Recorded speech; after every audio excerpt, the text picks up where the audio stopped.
are trapped on a beach where one wrong step means getting eaten alive by a horrifying monster. What would you do? I'm going to break down the mistakes made, what you should do, and how to beat the killer beach monster in the sand. This party is going to end in disaster. A crowd of students are having a wild night on a remote beach, and things are starting to escalate quickly. Looking for trouble, these two boys carry over this massive slimy ball they found and place it near the campfire. It looks like something that could be dangerous, but everyone is too drunk to care, with no idea that this thing is going to slaughter everyone on the beach. The next morning, this blonde girl Kaylee wakes up from a night of regret and walks out of the lifeguard shack to check on the others. She looks into the car and spots her ex-boyfriend Jonah with another girl. It's upsetting, and when her one-night stand comes out to see her, Kaylee makes it clear that he's just a rebound and it will never happen again. She sees that the group is waking up, and the girl walks away to get some space. But when she takes a look around the beach, she notices something strange.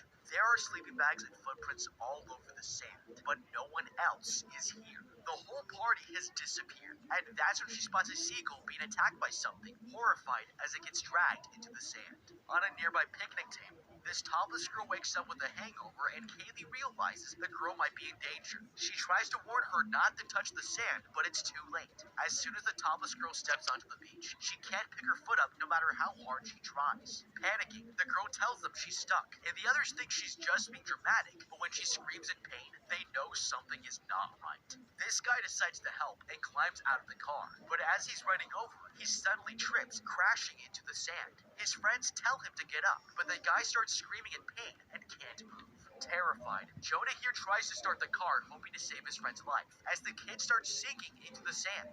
Thinking quickly, Mitch here brings out a rescue board from the shack and throws it, but the rope isn't long enough to reach him. Their plans have failed, and they can only watch as their friend's face is ripped off before getting pulled into the sand. The group is shocked, as they realize they're stuck on this beach, and they'll die if they take a single step. That's 2 victims dead.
This is the most horrifying game of the floor's lava that I've ever seen.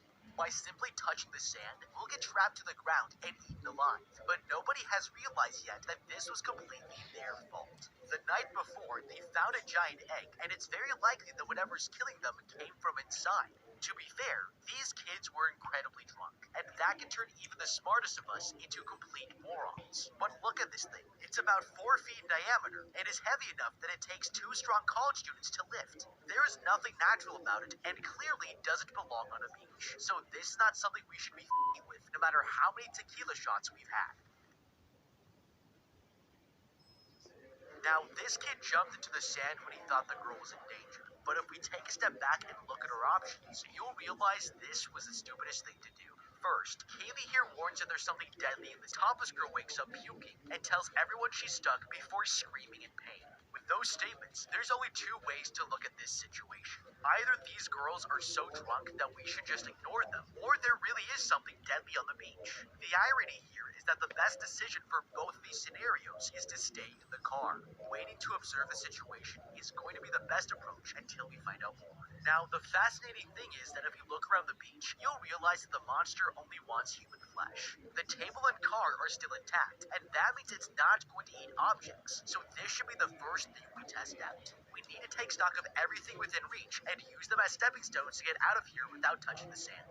This car has 2 surfboards propped against the trunk and are probably 6 to 8 feet long. There's also 4 removable headrests and at least 2 rubber floor mats. This is more than enough to help us build a bridge from the car to the edge of the beach behind them. And if we recycle the last item we stepped on, we can walk as far as we want without ever having to touch the sand.